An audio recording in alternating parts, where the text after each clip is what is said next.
ओम शांति। बाबा good morning. आज 17 मार्च 2021 के महावाक्य हैं। बाबा ने सार में कहा, मीठे बच्चे, ज्ञान सागर बाप द्वारा तुम मास्टर ज्ञान सागर बने हो। तुम्हें ज्ञान का तीसरा नेत्र मिला है, इसलिए तुम हो त्रिनेत्री, त्रिकालदर्शी और त्रिलोकीनाथ। ज्ञान सागर बाप द्वारा तुम मास्टर ज्ञान सागर बने हो। तुम्हें ज्ञान का तीसरा नेत्र मिला है, इसलिए तुम हो त्रिनेत्री, त्रिकालदर्शी और त्रिलोकीनाथ। बाबा ने प्रश्न पूछा, विश्व की रूहानी सेवा तुम बच्चों के सिवाय कोई कर नहीं सकता, क्यों? तो बाबा ने उत्तर में कहा, क्योंकि तुम्हें ही सुप्रीम रूह शिव बाबा की शक्ति मिलती है। पहले तुम आत्माओं को सुप्रीम रूह द्वारा ज्ञान का इंजेक्शन लगता है, जिससे तुम 5 विकारों पर स्वयं भी विजय प्राप्त करते हो और दूसरों को भी कराते हो। ऐसी सेवा और कोई कर ना सके। कल्प कल्प तुम बच्चे ही ये रूहानी सेवा करते हो। ओम शांति। बाप की याद में बैठना है और कोई भी देहधारी की याद में नहीं बैठना है। नए नए जो आते हैं बाप को तो जानते ही नहीं है। उनका नाम तो बड़ा सहज है, शिव बाबा। बाप को बच्चे नहीं जानते, कितना वंडर है ना। शिव बाबा ऊंच ते ऊंच सर्व का सद्गति दाता है, सर्व पतितों का पावन करता, सर्व का दुख हरता भी कहते हैं। परंतु वो कौन है ये कोई नहीं जानते हैं सिवाय तुम बीके के। तुम हो उनके पोत्रे पोत्रियां, सो तो जरूर अपने बाप और उनकी रचना के आदि मध्य अंत को जानेंगे। बाप द्वारा बच्चे ही सब कुछ जानते हैं। ये है ही पतित दुनिया। सर्व कलयुगी पतितों को सतयुगी पावन कैसे बनाते हैं, सो तो बीके के सिवाय दुनिया में और कोई नहीं जानते। कलयुगी दुर्गति से निकालने वाला सतयुगी सद्गति दाता एक ही बाप है। शिव जयंती भी भारत में ही मनाते हैं। जरूर वो आते हैं, परंतु भारत को क्या आकर देते हैं ये भारतवासी नहीं जानते हैं। हर वर्ष शिव जयंती मनाते हैं, परंतु ज्ञान का तीसरा नेत्र नहीं है, इसलिए बाप को नहीं जानते हैं। फिर गीत बजा, नयनहीन को राह दिखाओ प्रभु। बाबा ने कहा, ये मनुष्यों का ही बनाया हुआ गीत है। हम सब नयनहीन हैं। ये स्थूल नयन तो सबको हैं, परंतु अपने को नयनहीन क्यों कहते हैं? वो बाप बैठ समझाते हैं कि ज्ञान का तीसरा नेत्र कोई को भी नहीं है। बाप को नहीं जाना ये है ज्ञान, ये है अज्ञान। बाप को नहीं जानना ये है अज्ञान। बाप को बाप द्वारा जानना, इसको कहते हैं ज्ञान। बाप ज्ञान का तीसरा नेत्र देते हैं, जिससे तुम सारी रचना के आदि मध्य अंत को जानते हो। ज्ञान सागर के बच्चे तुम मास्टर ज्ञान सागर बनते हो।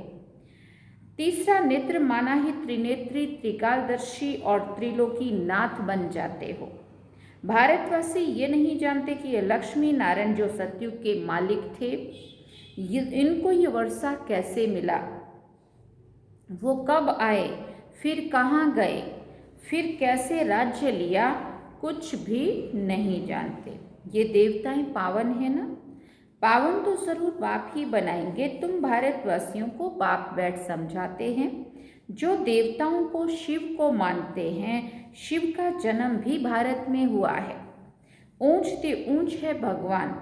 शिव जयंती भी यहाँ मनाते हैं। जगत अम्बा, जगत पिता ब्रह्मा और सरस्वती का जन्म भी यहाँ ही है, भारत में ही मनाते हैं। अच्छा, लक्ष्मी नारायण का जन्म भी यहाँ ही होता है, वही राधे कृष्ण है। ये भी भारतवासी नहीं जानते हैं। राधे कृष्ण ही लक्ष्मी नारायण है, ये भी किसी को पता नहीं है, और उनका जन्म भी भारत में ही होता है। बाबा ने कहा, कहते हैं पतित पावन आओ, तो ज़रूर सभी पतित है ना। साधु संत ऋषि मुनि आदि सब पुकारते हैं कि हमको पावन बनाने आओ। दूसरी तरफ कुंभ के मेले आदि में जाते हैं पाप धोने के लिए। समझते हैं गंगा ही पतित पावनी है, पुकारते हैं कि पतित पावन आओ, तो मनुष्य किसी को कैसे पावन बना सकता है। बाप कहते हैं तुम पहले देवी देवता धर्म के थे तो सब पावन थे, अभी पतित हैं। कहते हैं कि राह दिखाओ प्रभु, तो राह कहाँ की राह पूछते हैं। कहते हैं बाबा जीवन मुक्ति की राह दिखाओ। हमारे में 5 विकार हैं बाबा, हम सब स्वर्ग में थे तो निर्विकारी थे, अभी विकारी पतित बन पड़े हैं, इसका कुछ राज तो समझाओ। ये कोई दंत कथाएं नहीं है। बाप समझाते श्रीमद् भगवत गीता अथवा परमात्मा की सुनाई हुई गीता। पतितों को पावन बनाने वाला निराकार भगवान। मनुष्य को भगवान नहीं कहा जा सकता। बाप कहते हैं इतने बड़े बड़े गुरु होते भी भारत इतना पतित कौड़ी जैसा क्यों है। गुरुओं की कोई कमी नहीं है, धर्मात्मा महात्मा कितने हैं, लेकिन फिर भी ये भारत कितना पतित बना है। फिर कहते पतित पावन सीताराम, हे पतित पावन आओ, हम पतितों को पावन बनाओ। कल की बात है ना कि भारत स्वर्ग था, बाबा ने भारत को स्वर्ग की सौगात दी थी। भारतवासी पतितों को आकर राजयोग सिखाए पावन। भारतवासी पतितों को आकर राजयोग सिखाए पावन बनाया था। अब फिर बाप बच्चों के पास आया है सेवाधारी बनकर। बाप है रूहानी सेवाधारी, बाकी तो सब ये मनुष्य मात्र हैं जिस्मानी सेवाधारी। सन्यासी भी जिस्मानी सेवाधारी हैं, वो पुस्तक आदि बैठकर सुनाते हैं। बाप कहते हैं मैं निराकार साकार साधारण बूढ़े तन में प्रवेश कर बच्चों को आकर समझाता हूँ। हे भारतवासी बच्चों, देखो रूहानी बाप रूहों को बैठ समझाते हैं। ये ब्रह्मा नहीं सुनाते हैं, लेकिन वो निराकार बाप इस तन का आधार लेकर सुनाते हैं। शिव को तो अपना शरीर नहीं है, शालिग्राम आत्माओं को तो अपना अपना शरीर है। पुनर्जन्म में आते आते पतित बन जाते हैं। अब तो सारी दुनिया पतित है, पावन एक भी नहीं है। तुम सतो प्रधान थे, फिर खाद पड़ने से सतो से रजो तमो में आए हो। तुम भारतवासियों के पास शिव बाबा आकर शरीर धारण करते हैं, जिसको भागीरथ भी कहते हैं। मंदिरों में शंकर का चित्र दिखाते हैं, क्योंकि वो शिव शंकर इकट्ठा समझ लेते हैं। ये समझते नहीं है कि शिव तो निराकार है, शंकर तो आकारी है। शिव शंकर इकट्ठा कैसे कह सकते हैं? अच्छा, फिर बैल पर सवारी कौन करते हैं, शिव या शंकर? ये भी प्रश्न है। सूक्ष्म वतन में बैल कहाँ से आया? अब शंकर जी को दिखाते सूक्ष्म वतन में शिव जी होता है, परम धाम में न परम धाम में बैल आ सकता ना सूक्ष्म वतन में। बाबा कहते फिर सूक्ष्म वतन में बैल कहाँ से आया? शिव रहता है मूल वतन में, शंकर रहता है सूक्ष्म वतन में। मूल वतन में सब आत्माएं हैं, सूक्ष्म वतन में सिर्फ ब्रह्मा विष्णु शंकर हैं, वहाँ जानवर होते ही नहीं हैं। बाप कहते मैं साधारण बूढ़े तन में प्रवेश कर तुमको समझाता हूँ। तुम बच्चे अपने जन्मों को नहीं जानते हो। सतयुग से लेकर तुमने कितने जन्म लिए हैं? बाबा ने पूछा तो कहा 84 जन्म लिए, अभी ये है पिछाड़ी का जन्म। भारत जो अमर लोक पावन था, अब वो मृत्यु लोक पतित है। सर्व का सद्गति दाता तो एक है ना। रुद्रमाला ही परमपिता परमात्मा निराकार शिव की है। श्री श्री 108 रुद्रमाला कही जाती है ना, सब शिव के गले का हार है। बाप तो है पतित पावन सर्व का सद्गति दाता, सर्व को वर्षा देने वाला। लौकिक बाप से हद का वर्षा मिलता है, जिसको सन्यासी कागविष्टा समान सुख समझते हैं। बाप कहते हैं कि बरोबर ये तुम्हारा सुख कागविष्टा समान है। बाप ही आकर पतितों को पावन अथवा कांटों को फूल बनाते हैं नॉलेज से। ये गीता की नॉलेज है। ये गीता, ये ज्ञान कोई मनुष्य नहीं समझा सकते। ज्ञान का सागर पतित पावन बाप ही समझा सकते हैं।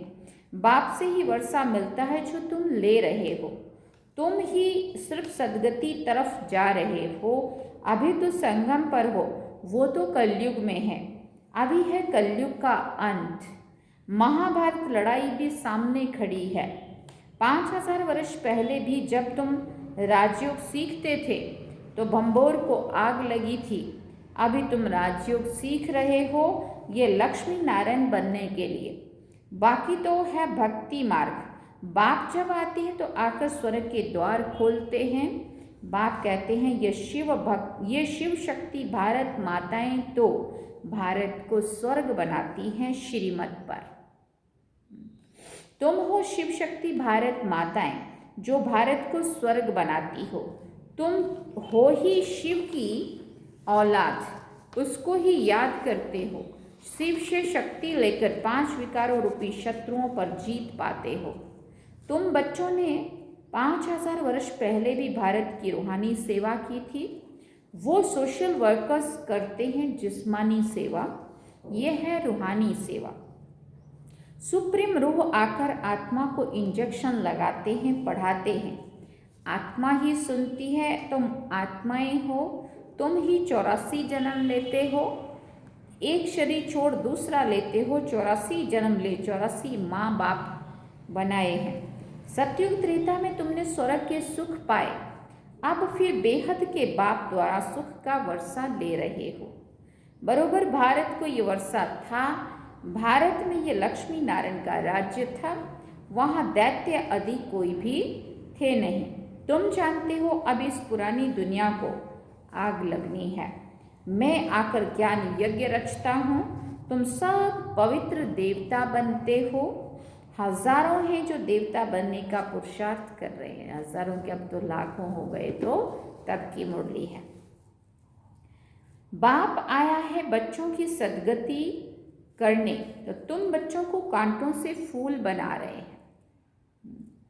तुमको ज्ञान का तीसरा नेत्र दे रहे हैं जिससे तुम सारे ड्रामा को, शिव बाबा का क्या पार्ट बचता है वो सब जानते हो। ब्रह्मा और विष्णु का कनेक्शन क्या है वो भी जानते हो।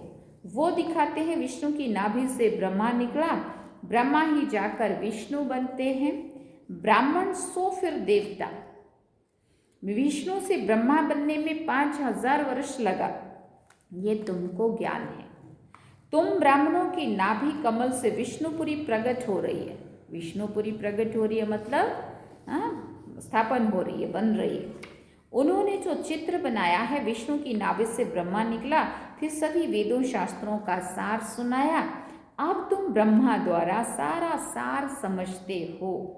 बाप कहते हैं मुख्य धर्म शास्त्र हैं 4। पहले दैवी धर्म का शास्त्र है गीता। गीता किसने गाई? शिव बाबा ने। किसने गाई? शिव बाबा ने। ज्ञान सागर पतित पावन सुख का सागर शिव बाबा है। उसने बैठ भारत को स्वर्ग बनाया, ना कि श्री कृष्ण ने। श्री कृष्ण तो मेरे द्वारा सुनकर फिर कृष्ण बना। तो ये गुप्त बात हुई ना। नए नए बच्चे इन बातों को समझ ना सके। इनको कहा जाता है नर्क, उसको कहा जाता है स्वर्ग। शिव बाबा ने स्वर्ग की स्थापना की, उसमें ये लक्ष्मी नारायण राज्य करते थे। अब तुम मनुष्य से देवता बन रहे हो। बाप कहते हैं इस मृत्यु लोक दुख धाम में तुम्हारा ये अंतिम जन्म है। भारत अमर लोक था, वहाँ दुख का नाम नहीं था। भारत परिस्तान था, अभी कब्रिस्तान बना है, फिर परिस्तान होगा।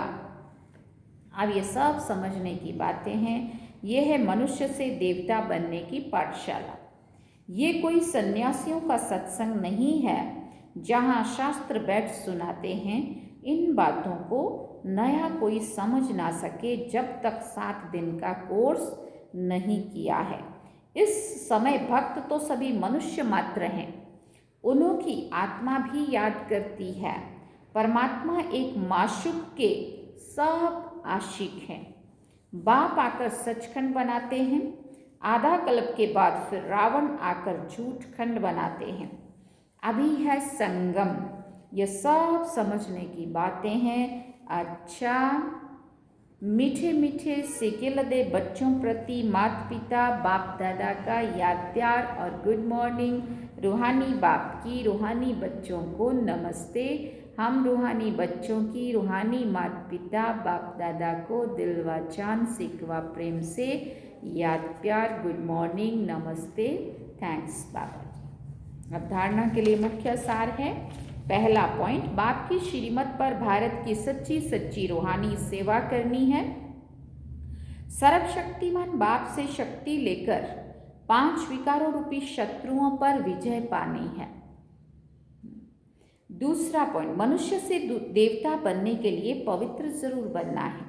नॉलेज को धारण कर कांटे से फूल बनना और बनाना है। वरदान में बाबा ने कहा, श्रीमत द्वारा सदा खुशी व हल्केपन का अनुभव करने वाले मन मत और परमत से मुक्त भव।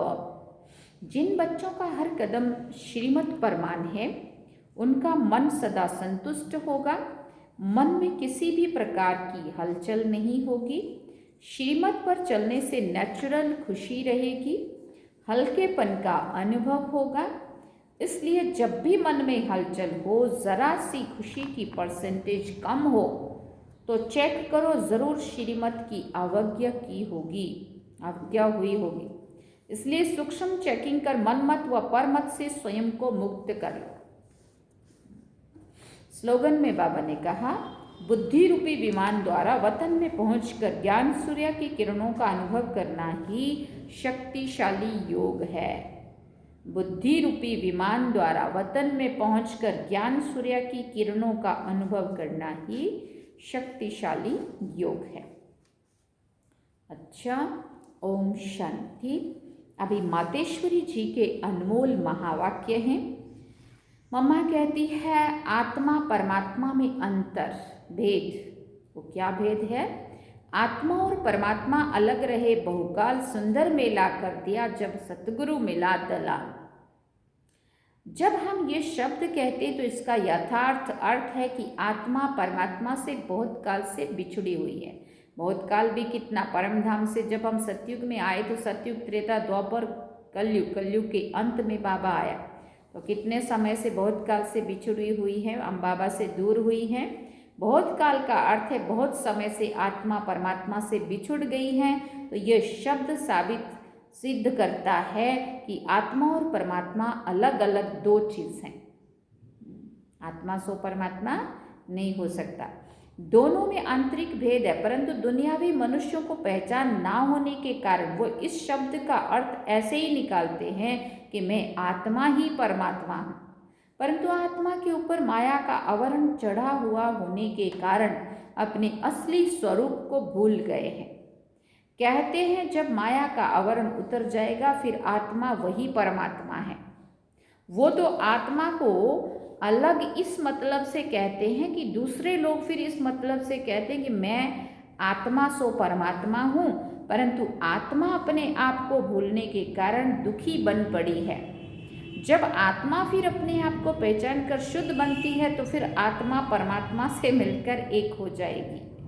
वो आत्मा को अलग इस अर्थ से कहते हैं, परंतु हम तो जानते हैं कि आत्मा परमात्मा दोनों अलग चीज़ है। ना आत्मा परमात्मा हो सकती है, ना आत्मा परमात्मा में मिलकर एक हो सकती है, और ना ही फिर परमात्मा के ऊपर आवरण चढ़ सकता है। तीनों बातों को मम्मा ने सिद्ध करके बताया। दूसरी बात मम्मा कहती है कि मन की अशांति का कारण क्या है?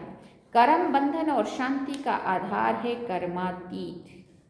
वास्तव में हर एक मनुष्य की ये चाहना अवश्य रहती है कि हमको मन की शांति प्राप्त हो जावे, इसलिए अनेक प्रयत्न करते आए हैं, मगर मन को शांति अब तक प्राप्त नहीं हुई। इसका यथार्थ कारण क्या है? अब पहले तो ये सोच चलनी जरूरी है कि मन की अशांति की पहली जड़ क्या है। मन की अशांति का मुख्य कारण क्या है? कर्म बंधन में फंसना। जब तक मनुष्य इन 5 विकारों के कर्म बंधन से नहीं छूटे हैं तब तक मनुष्य अशांति से छूट नहीं सकते।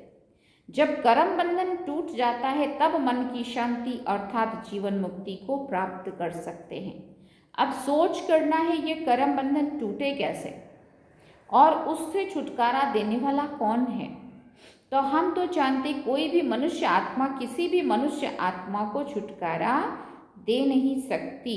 ये कर्म बंधन का हिसाब किताब तोड़ने वाला सिर्फ एक परमात्मा है। वही आकर इस ज्ञान योग से कर्म बंधन से छुड़ाते हैं। इसलिए परमात्मा को सुखदाता कहा जाता है। जब तक पहले ये ज्ञान नहीं है कि मैं आत्मा हूँ, असल में मैं किसकी संतान हूँ, मेरा असली गुण क्या है, जब ये बुद्धि में आ जाए तब ही कर्म बंधन टूटे। अब ये नॉलेज हमें परमात्मा द्वारा ही प्राप्त होती है। गोया परमात्मा द्वारा ही कर्म बंधन टूटते हैं। अच्छा, ओम शांति। ये थे मम्मा के महावाक्य और पहले हमने सुने बाबा के महावाक्य। बाबा ने सार में कहा, मीठे बच्चे, ज्ञान सागर बाप द्वारा तुम मास्टर ज्ञान सागर बने हो। तुम्हें ज्ञान का तीसरा नेत्र मिला है, इसलिए तुम हो त्रिनेत्री, त्रिकालदर्शी और कौन, त्रिलोकी नाथ। अच्छा, ओम शांति। अब हम बाबा को याद करते हैं।